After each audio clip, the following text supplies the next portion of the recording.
Yun mga kabombay, story time muna tayo kasi marami nagtatanong sa akin kung anong nangyari sa ganito ko eh. Ihiwa ko dito. Kaya tara, pag-usapan natin yan. Pakita ko lang sa inyo yung pagkain ko. Meron tayong itlog, corned beef, tsaka sinigang na sadness. Ayan. Yung time kasi nito mga kabomba, di ba nasabi ko naman sa inyo na loko-loko talaga ako dati. Nangyari to, 2015, pesta. Siyempre maraming akong kaaway dati, mga kababata ko. Talagang lapitin ako ng gulon kasi mayabang din talaga ako nung talagang dati nang babanat din talaga ako eh. Tapos ganito yan. Pesta kasi yun eh. Nakauwi na ako dito sa bahay namin. Kasi ang pesta dati doon sa Eternit, pupunta pa ako doon. Nakauwi na ako dito sa bahay. Lasing ako noon, nakatulog na ako. Naalala ko yung yung napanalo ko sa Agawang Buko. 400 pesos. Bumalik ako doon sa Eternit. Madaling araw na yun. Nagiinom pa sila doon. Bumalik ako, kinuha ko yung premium ko na 100 pesos. Eh di nandun na ako sa Eternit. Nag-inom ulit ako. Yung pabalik na ako sa bahay namin. Doon na ako inaabot. Tsaka nakabike ako noon. Bigla na lang akong bumagsak na gano'n, no? Tapos ang daming bumabanat sa akin. Dami. Siguro mga nasa 6 yata. Basta madami sila. Pagtapos noon, di may tama na ako. Yung dugo, sumisiri talagang gano'n, no? Akala nila mamamatay na ako kasi akala nila sa leg ako natira eh. Pero dito ko na sa pisngi lang. Dito. Diba yan? Pag bumuha pa daw dito yung saksak dito, eh wala nang kabomba vlog. Kaya nagpasalamat ako sa Diyos nyo kasi pangalawang buhay ko na to eh. Siyempre tatanong nyo kung bakit ako nabanatan na ganun. Siyempre dahil sira ulo din talaga ako dati. Madami akong kaaway. Marami rin galit sa akin dati. May alitan. Pero mga away bata lang din kasi yun eh. Yung nasaksak ako, wala akong pakiramdam eh. Parang hindi ko na alam na may gumagano na. Etong butas to. Tinahi siya. Talagang butas siya. Kasi nakaganon yan, no? Kalaylay talaga.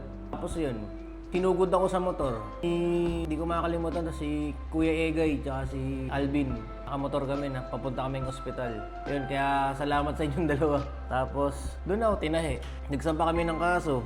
Isa lang diniin ko eh, kasi yun lang yung nakita ko eh. Pero wala na yun, kumbaga, pinatawad ko na sila. Kasi ganoon din naman ako dati. Kumbaga yun ang nangyari, nagkaso-kaso, kinasuhan namin ng tatay ko. Eh wala rin naman nangyari, kaya sinabi ko lang sa tatay ko na, kasi pabalik-balik lang kami doon eh. Sabi ko sa tatay ko, tawag na natin ituloy ito kasi sayang din yung oras. Kasi pabalik-balik kami doon eh. Pero hindi ko pa sila napapatawad doon yung time na yun. Kasi may galit talaga ako noon eh. Kasi nakikita ko yung mukha ko sa salamin. Alala ko lahat pagka nakikita ko sa salamin to. Pero dati yun. Pero ngayon, okay na. Simula nung napakinggan ko si YouTube, si Brother Eli. Simula nung napakinggan ko yung topic niya na about sa pagpapatawad doon. Pero tama naman eh. Kung hindi ko sila papatawarin, edi hindi rin ako papatawarin ng sa itaas.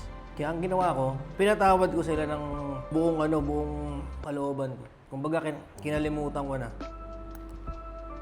Eh kasi, halimbawa hindi ko sila pinatawad. Eh sila pwede rin naman silang patawarin ng ng Diyos eh. Eh di kung hindi ko sila pinatawad, hindi rin ako papatawarin kasi ang dami ko rin kasalanan dati eh. Talagang minsan nasasangkot ako sa mga gulo talaga dati. Kaya ngayon, yung mga taga doon na nakaaway ko dati, yung iba tinatatukan ko, okay na, wala na. Kumbaga yung dati, kinalimutan ko na yun.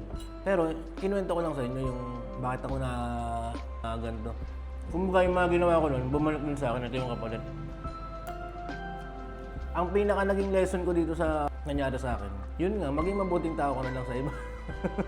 Kasi kaya din siguro nangyari sa akin to. Ang dami kong ginawang kalokohan yung mga bago pa mangyari to. Ang dami kong pinagagawang katarantaduhan. Pati sa pamilya ko, ganun din ako. Sa mga nagtatanong dyan, yun, sinagot ko na yung Kasi dati nahihiya ako sabihin to eh. Pag tinatanong ko, sinasabi ko, na-aksidente lang ako sa motor. Nasing ako. Pero ngayon, alam nyo na yung totoo. Ito siya, yan. Siyempre, ang una mong pasasalamatan dito yung sa itaas kasi binigyan ka pa ng pangalawang buhay. Eh, wag mo nang sasayangin. Kaya ang lesson nito sa akin, pinaka natutunan ko dito, yun, magpapatawad. Kasi yung gumawa sa'yo, kung kasamaan, pwede rin sila patawarin. Kung hindi ka magpapatawad, sino ba ako para hindi ka magpatawad? Kaya sa mga kabataan na naghahanap ng away, nangongursonada, eh huwag nyo na antayin mangyari pa sa inyo pag bumalik sa inyo. Pero kung ganun kayo, kailangan mangyari sa inyo para matuto kayo, di ba? Kasi kung hindi rin to nangyari sa akin, baka hindi rin ako natuto eh. Minsan nga kung sino pa yung pinaka-gumawa sa'yo ng masama eh. Yun pa yung magiging kaibigan mo eh, sa uli. May mga ganun. So yun lang mga kabomba. Bali maraming salamat sa inyong lahat ulit. Kung nakaabot ka man dito sa kwento na to, sana nasagot ko na yung mga tanong nyo. Ayan, about dyan. Yun, salamat.